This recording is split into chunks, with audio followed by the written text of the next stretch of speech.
만나면 좋은 친구 울산 MBC. 초고령화 사회 100세 시대, 기대 수명이 증가하면서 현대인에게 가장 중요한 것 중 하나가 바로 튼튼한 치아입니다. 수십 년간 써온 치아는 약해질 수밖에 없고, 이렇게 치아가 제 기능을 하지 못하면 임플란트를 해야 되는데요.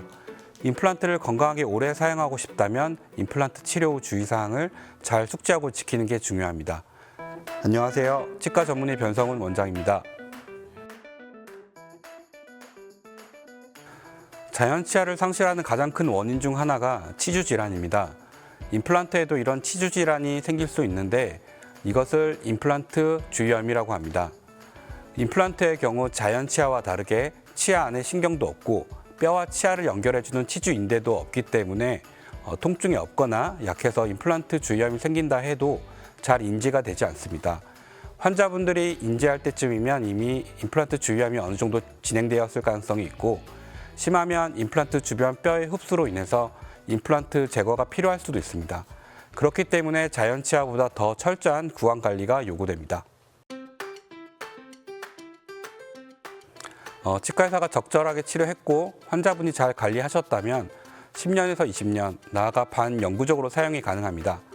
하지만 환자마다 가지고 있는 당뇨와 같은 전신질환이나 이갈이나 이악물기 같은 악습관, 그리고 선호하는 식이 패턴에 따라서 천차만별로 달라질 수 있습니다. 네, 임플란트에도 자연 치아와 동일하게 플라그와 치석이 생길 수 있습니다. 임플란트에 플라그와 치석이 생기면 아까 말씀드린 임플란트 주위염으로 진행될 수 있기 때문에 1차적으로 양치를 잘 해주셔야 하고 주기적으로 치과에 내원하셔서 플라그와 치석을 제거하셔야 합니다. 임플란트는 자연 치아의 머리 역할을 하는 크라운과 뿌리 역할을 하는 픽스처, 그리고 이 두 개를 연결하는 어버트먼트로 크게 세 부분으로 나눌 수 있습니다. 크라운과 어버트먼트는 접착제를 이용해서 붙이고 어버트먼트와 픽스처는 나사를 잠궈서 연결합니다. 단순히 크라운만 빠지는 경우에는 재부착을 하면 되지만 과도한 씹는 힘 때문에 어버트먼트와 픽스처를 연결하는 나사가 풀리는 경우가 생길 수 있는데, 나사가 풀리면 머리 부분이 빠지지는 않지만 머리 자체가 흔들리게 되고 음식물이 많이 껴서 임플란트 주위염으로 진행될 수도 있고요. 만약 임플란트 머리 부분이 흔들리는 느낌이 드시면 즉시 치과에 내원하셔서 나사를 다시 잠가 주셔야 합니다. 마지막으로 과도한 힘이나 임플란트 주위염으로 인해 뿌리 역할을 하는 임플란트 픽스처 주변 뼈 자체가 파괴가 되면 임플란트 자체가 흔들리게 되고 심하면 저절로 빠지기도 합니다. 전신질환 중에 당뇨의 경우 합병증으로 해서 감염에 취약해지고 상처 회복이 잘 안 되기 때문에 특히 임플란트 수술 직전이나 직후에는 엄격한 혈당 조절이 필요하시고, 치료가 끝나고 나서도 혈당 조절 및 구강 위생 관리를 특별히 더 신경 쓰셔야 합니다.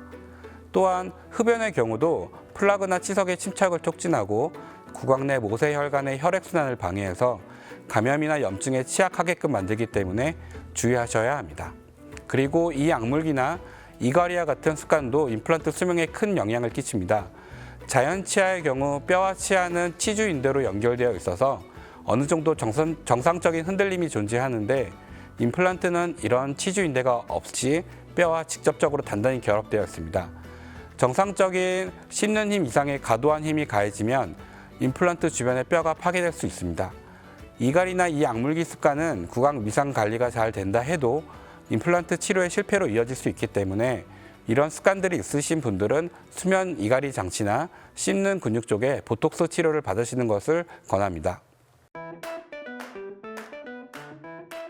임플란트의 머리 부분은 인공 보철물이라서 충치가 생기지가 않기 때문에 머리를 열심히 닦기보다는 임플란트 머리 부분과 잇몸이 만나는 경계 부위를 잘 닦아주셔야 합니다. 잇몸 경계 부위를 닦으시는 방법은 칫솔모를 치아 경계 부위에 45도 각도로 놓고 좌우 왕복이 아니라 칫솔모를 잇몸 안에 집어넣는다 생각하시고 마사지 하듯이 진동 주면서 문질러 주시면 됩니다.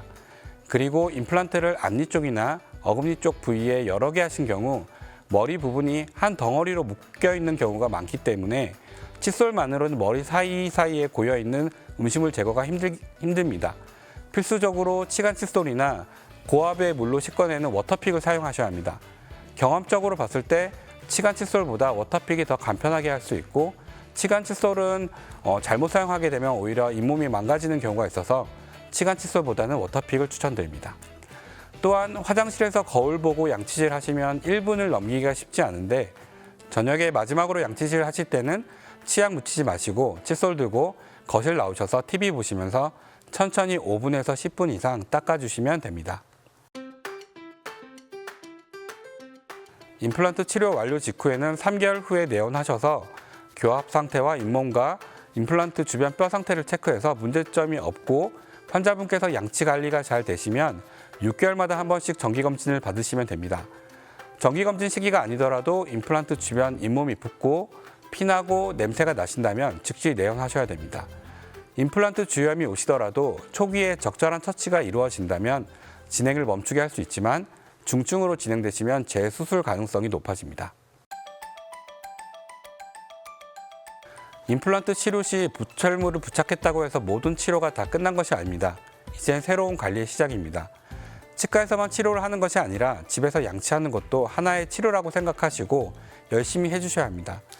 또한 양치 관리뿐만 아니라 임플란트에 과도한 힘이 가해지지 않게 하는 것이 중요합니다. 단단하고 질긴 음식을 자주 드신다면 줄이시거나 피하셔야 하고 이갈이나 이 악물기가 있으시면 수면 이갈이 장치나 보톡스 주사 맞는 것을 고려하셔야 합니다. 가장 중요한 것은 불편사항이 없다 하셔도 6개월마다 적어도 1년에 한 번은 치과에 정기검진 받으러 오셔야 합니다.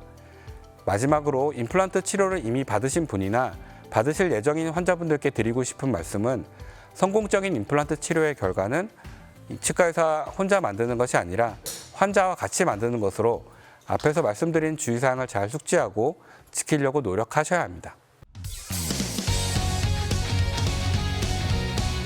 만나면 좋은 친구 울산 MBC